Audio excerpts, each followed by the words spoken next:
الحمد لله رب العالمين، والصلاة والسلام على النبي الأمين نبينا محمد وعلى آله وصحبه أجمعين. برزة كانم خوش حالم أقم وديدار لقاء جنابتان لدرسي سيم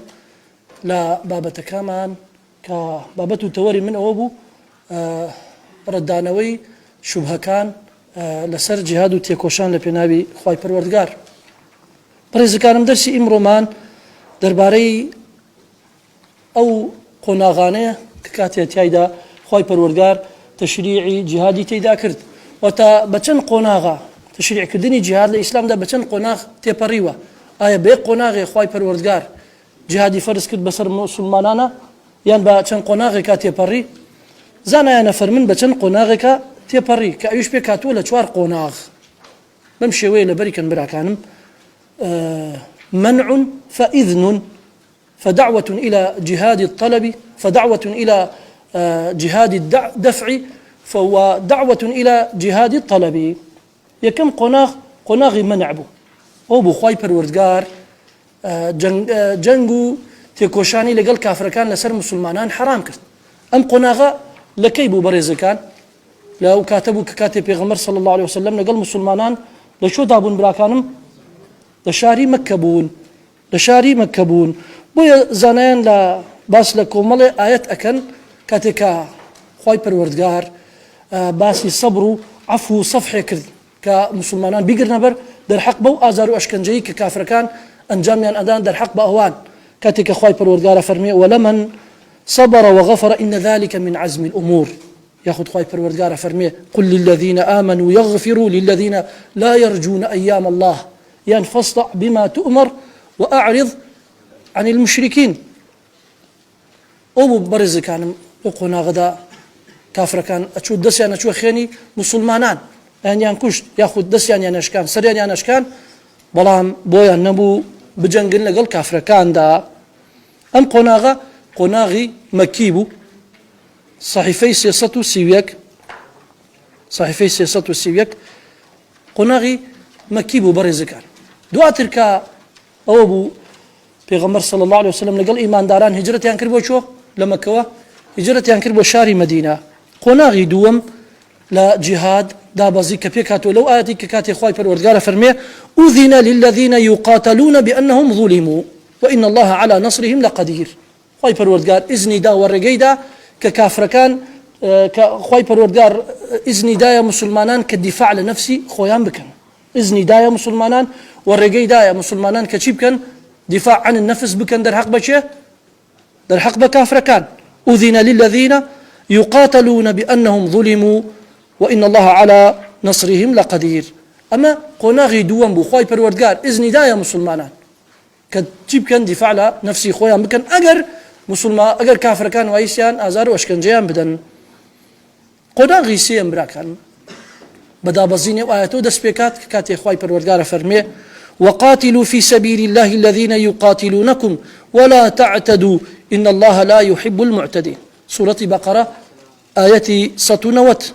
وقاتلوا في سبيل الله الذين يقاتلونكم ولا تعتدوا إن الله لا يحب المعتدين. أما رحلي علماء فرمن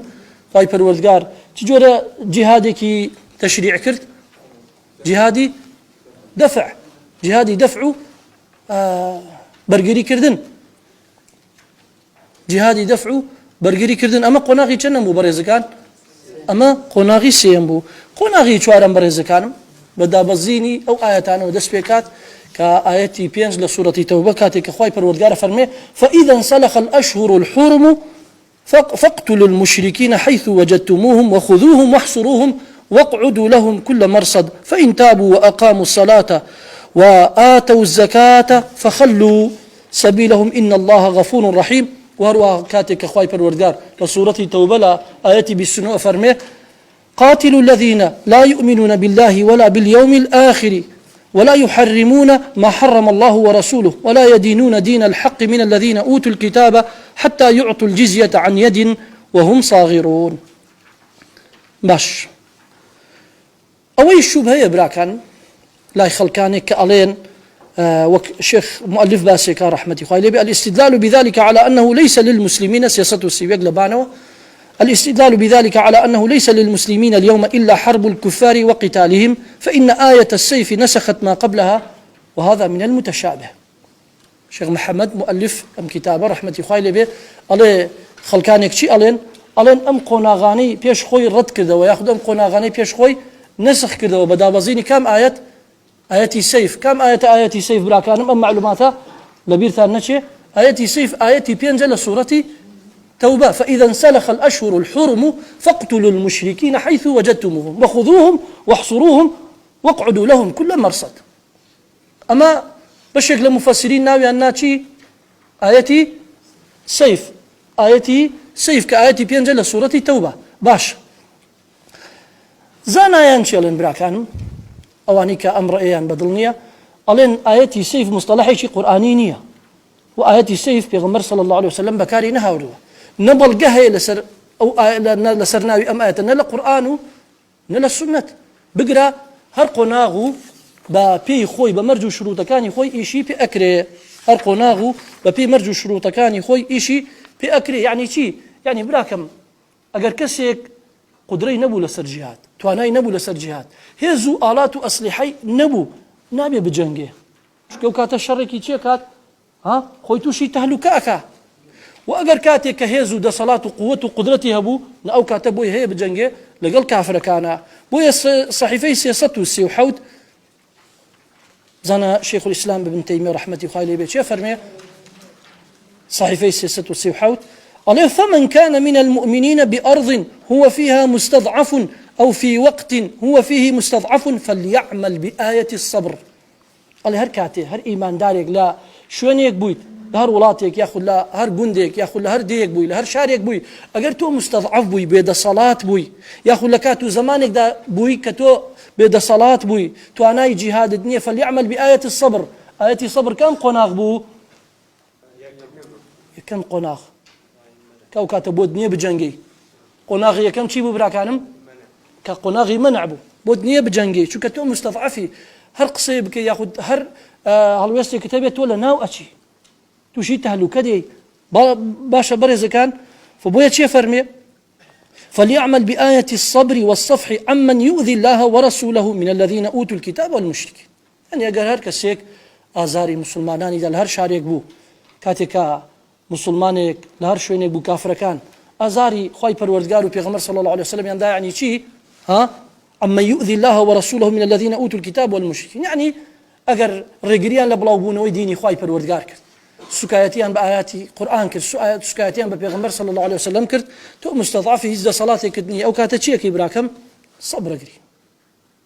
قري. وأما أهل القوة فإنهم يعملون بآية قتال أئمة الكفر الذين يطعنون في الدين وبآية قتال الذين أوتوا الكتاب حتى يعطوا الجزية عن يد وهم صاغرون. والله أهل القوة نا أجر كسيك ده صلاة هيزو توانا يهبو أو كاتبت شو آية كاركا قناغي سيمو جوارم لك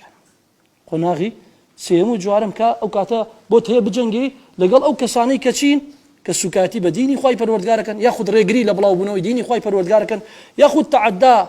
لا مسلمانان أكن أو كاتا أجر هيزو طاقة تبو كاب بكام قناغي شكي براكانم قناغي سيمو جوارم. وهروها قال ابن كثير في تفسيره في تفسير قوله تعالى وإن جنحوا للسلم فاجنح لها سورة أنفال آيات 61. إمام ابن كثير رحمة الله به لتفسير أم آيات ذات فرمي وقال ابن عباس ومجاهد وزيد بن أسلم وعطاء والخرساني وعكرمة والحسن وقتادة أن الآية منسوخة بآية السيف في براءة قاتلوا الذين لا يؤمنون بالله ولا باليوم الآخر. يعني أم آياتك وإن جنحوا للسلم فاجنح لها وتا كاتي أم آيات بو بيغمر صلى الله عليه وسلم بو مسلمان بو أجر كافر كان شايفا لا أشتي ولا السلم بو إيوش أشتي والسلم يعني لقال أنجام مدن شو فرمي إمامي ابن كثير رحمتي إخوائي لبي علي ابن عباس ومجاهد وزيد كري أسلم وعطاء خرساني وروها عكرمة وحسن وقتادة أنا ما يتبت شي منسوخة بآيات السيف. ابن كثير شيء رحمتي إخوائي لبي وفيه نظر لأن آية براءة فيها الأمر بقتالهم إذا أمكن ذلك. الله بلام أمر يشيا مرجوحة تيجيشن وفيه نظر يعني قصي شيء بمرجوح دانا ابن كثير قصي أوزانا نيت البو عليه وفيه نظر لأن آية براءة وآية بس ما كركبيه وتري آياتي سيف آياتي بينزل سورة توبة عليه أما أمري تيايا بجنغاندن لقل كافر كان لتشكاتك إذا أمكن ذلك أجر كاتك مسلمان قدروا إمكانيات ينهبوا فأما إذا كان العدو كثيفا وكاتي أجر دجمن بهيزبو بدا صلاة بو جماريان زور بو وتشكوا أسلحيان بهيستربوا لمسلمان فإنه يجوز مهادنتهم أو كات جائزة أجر بستيان لقل أنجام بدي وصلحيان لقل بكي كما دلت عليه هذه الآية الكريمة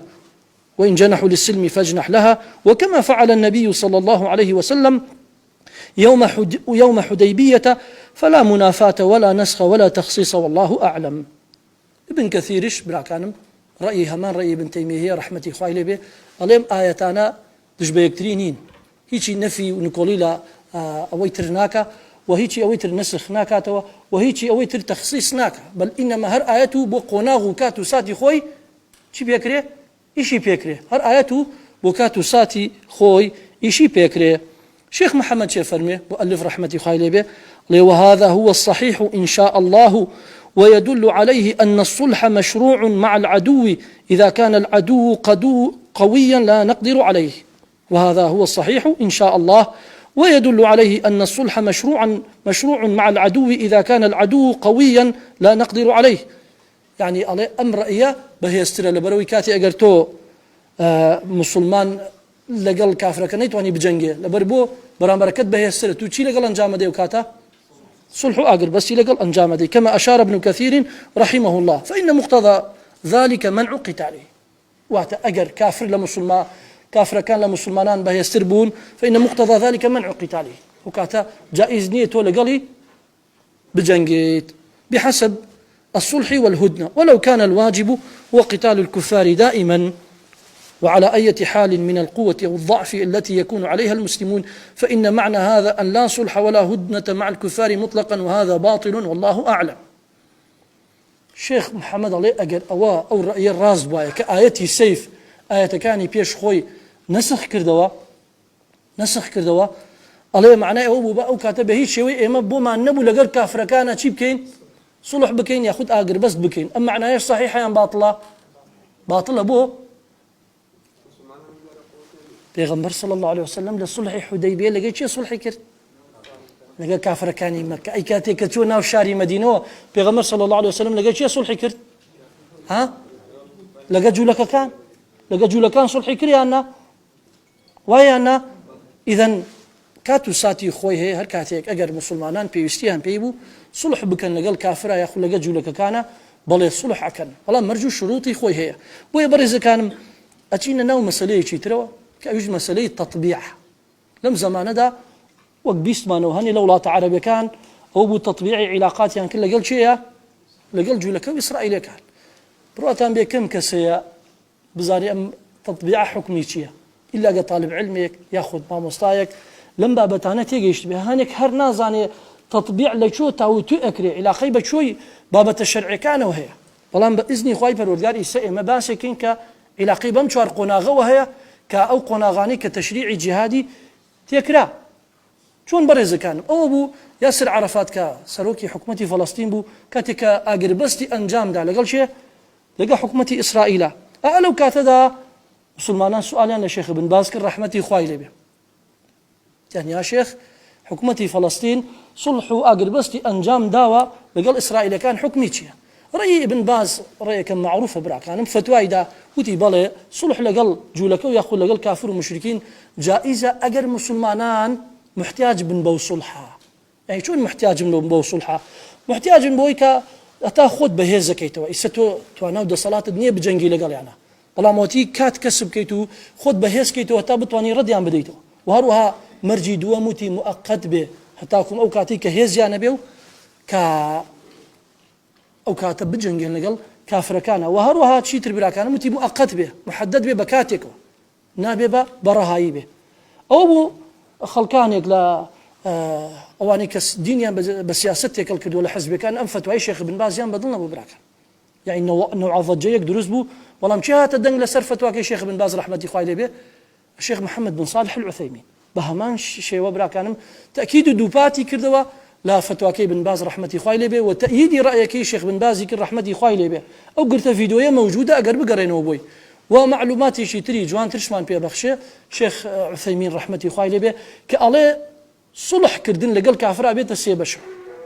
عهدکردن یان ئەنجامدانی عهد یان ئەنجامدانی سڵح لەگەڵ کافرا ئەبێتە سێ بەشەوە بەشی یەکەم صلح مؤبد بەشی دووەم صلح مؤمد بەشی سێیەم صلح مطلق یان عهد مؤبد یان عهد مؤمد یان عهد مطلق يعني چی براکە ئەگەر کاتێک کە مسلمانان بێن بە شێوەیەکی هەتایی إلى الأبد صلح لەگەڵ کافرەکان ئەنجام بدەن ئەمە جائز نییە صلح مؤبد هەتایی بۆ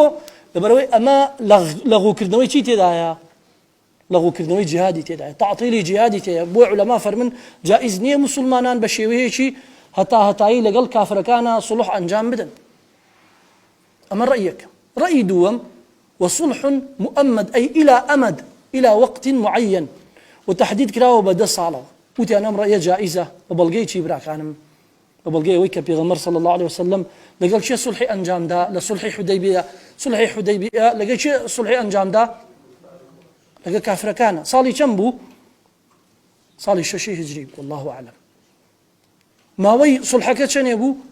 دا صالو بيغمر صلى الله عليه وسلم هتا دا صال أقر بس لقال شيء أنجام دا لقال كافر كان قريش صالي كم بو براكانم شي هجري بو ويا علماء فرمن ما داو بيغمر صلى الله عليه وسلم صلحي لقال يعني كرت إذا جائزة صلحيان لقال بكي بابا شو مرجيك بو مرجي مؤمد به إلى أمد يعني كاتيبه وبرجواندي تيدا بو مسلمانا ومحتاج من بو أو صلحة محتاج من بيغمر صلى الله عليه وسلم كاتيك صلحي كرت مسلمانان محتاج من بو صلحة يعني برجواندي تيدا بو يعني برجواندي كتشي بو براكانم هو توانیان بێنە ناو شاری مەکە و بە ئیسراحەتەوە و لە هەموو شوێنێک بتوانن دینی خوای پەروەردگار ڕابگەێنن بە خەڵکی وی خلال ئەو ماوەی کە سڵحیان کە لەگەڵ کافرەکان خەڵکێکی زۆر لەسەر دەستی مسلمانان بوو بە ئیسلام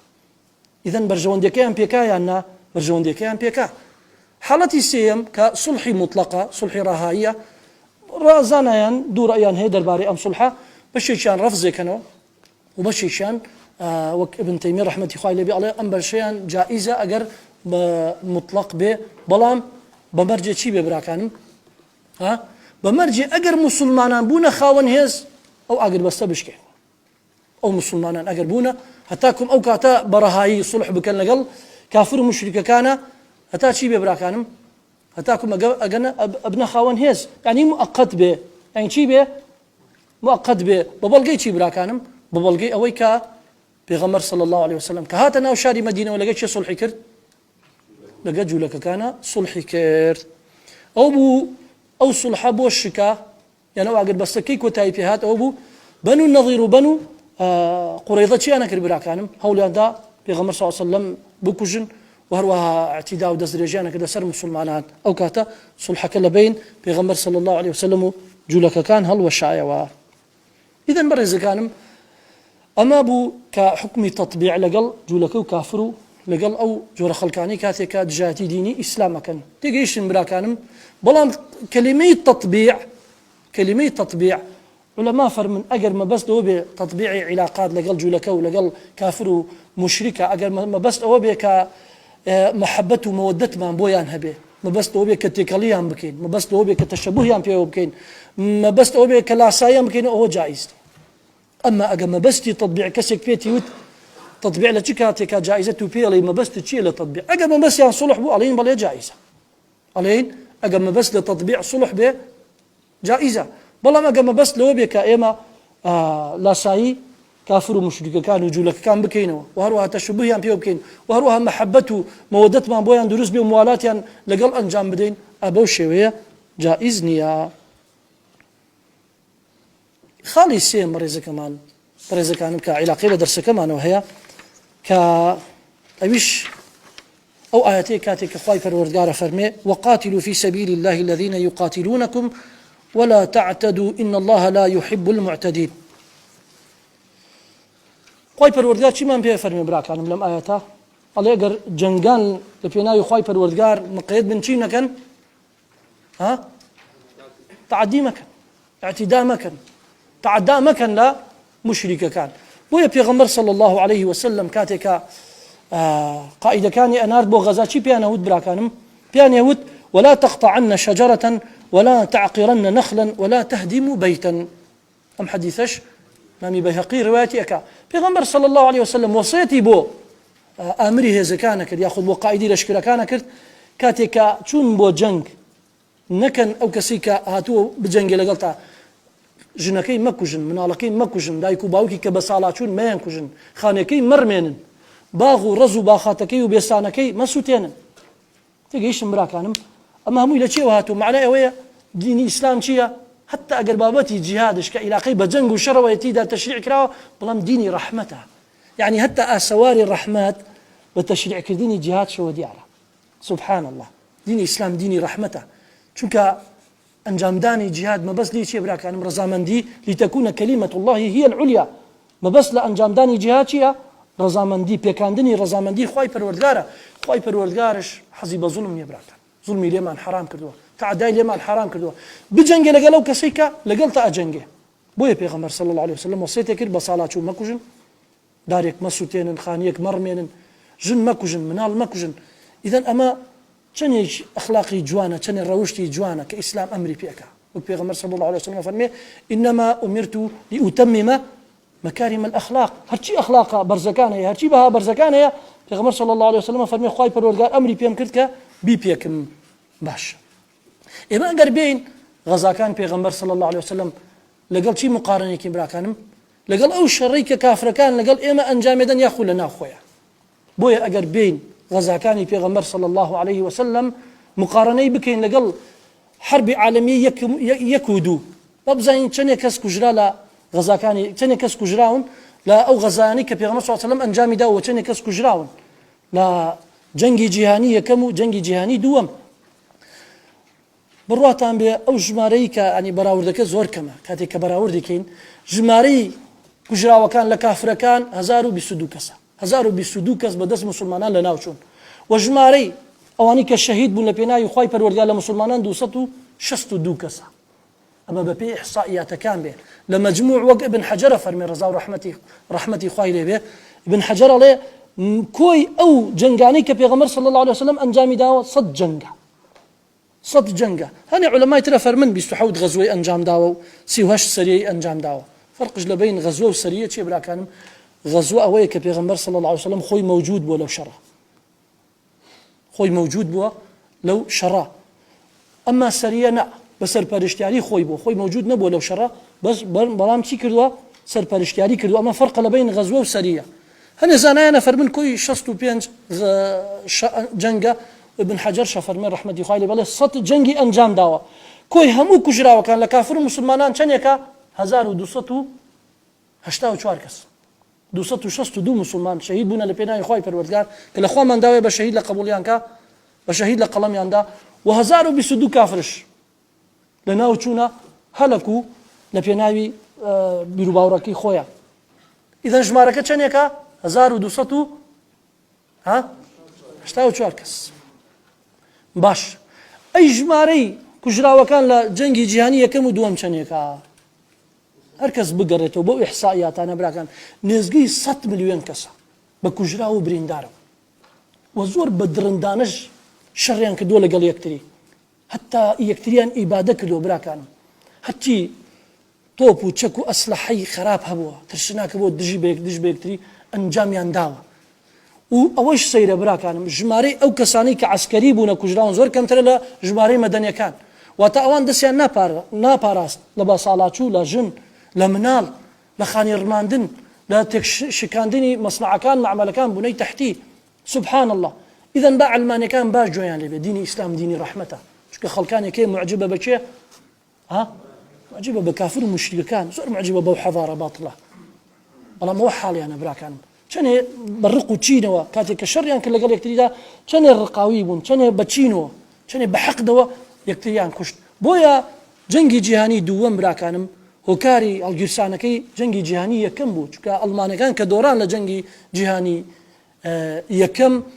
براوەکان فائیزەکان زۆر بە زەلیلێ و مامەڵیان لەگە ئەڵمانیەکانە کرد. ئەڵمانیەکان ئەوە بوو کاتێک کە خۆیان بەهێز کردەوە دوای 20 ساڵ، چونکە فەرق هەیە لە بین جەنگی جیهانی یەکەم و دووەم، 20 ساڵ لە بینیان فەرق هەیە. ئەڵمانیەکان ئەوە بوو ئەوان دەستیان بەو شەڕە کرد، وەک چۆن بڵێ ئەو زەلیلیان پێ قبول نەبوو. بۆیە کە شەڕیان کرد براکان بە تۆپبارانی شارەکان، بیدایەت ئەوان سەرکەوتوو بوون، خەڵکی زۆریان کوشت لە ئەوانەی کە بەرامبەریان لە با بڵین تەرەفی دووەم لە شەڕەکە. ئەڵمانیەکان خەڵکێکی زۆریان کوشت چونکە دەستیان ناپاراست، تۆپبارانی شارەکانیان نەکرد. هاتنەوە ئەوانی بەرامبەر تەرەفی بەرامبەر هەمان ئوسلوبیان بەکار هاوردەوە براکان، هەمان ئوسلوبیان بەکار هاوردەوە. ئەمان چیان کرد؟ ئەو وڵاتانی کە لەگە ئەڵمانیا بەشدار بوون کاری خۆکوژیان ئەنجامدا، خاستەن یابانیەکان کاتێک کە تایارەکانیان ئەڕۆی کە قەسفی ئەوانێ کرد، ئەو بوو کاتێک کە ساروخی پێنامە هەڵەسا بەو تاری کە با بڵین لێ خوڕی ئەسان چیان کرد؟ کاری خۆکوژیان ئەنجامدا. خۆیان نایە چی ئەو براکانم ئەو باخیرانی کە ژمارەیەکی زۆر لە جێشەکانی تەرەفی بەرامبەری لە سەر بوو، ئەو بوو بزانە کاری خۆکوژی لێوە دەست پێ کرد. ئەمان چیان کرد براکانم؟ هەسان دوو قومبەلەی زەڕیان نایە دوو شاری یابانەوە، هیرۆشیما و نەکازاکی، بە مەلاین خەڵکیان کوش براکان. یعنی بزانە چەندێ بێبەزەی و بەڕەحم بوون بەرامبەر بە یەکتری، چەندێ ڕق و چیناوی بوون بەرامبەر بە یەکتری. بەڵام وەڵاهی براکانم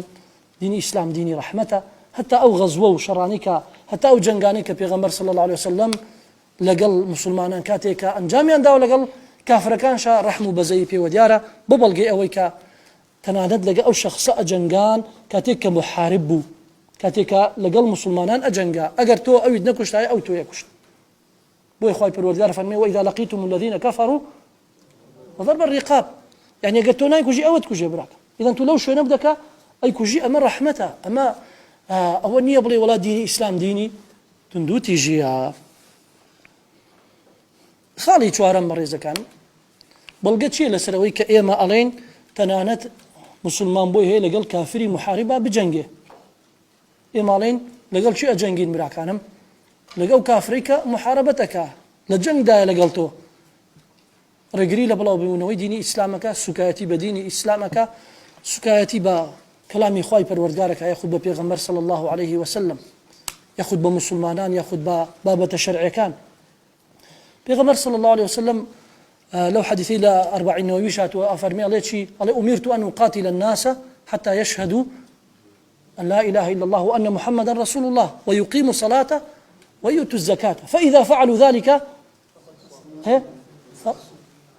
فعلوا ذلك عصموا مني دماءهم وأموالهم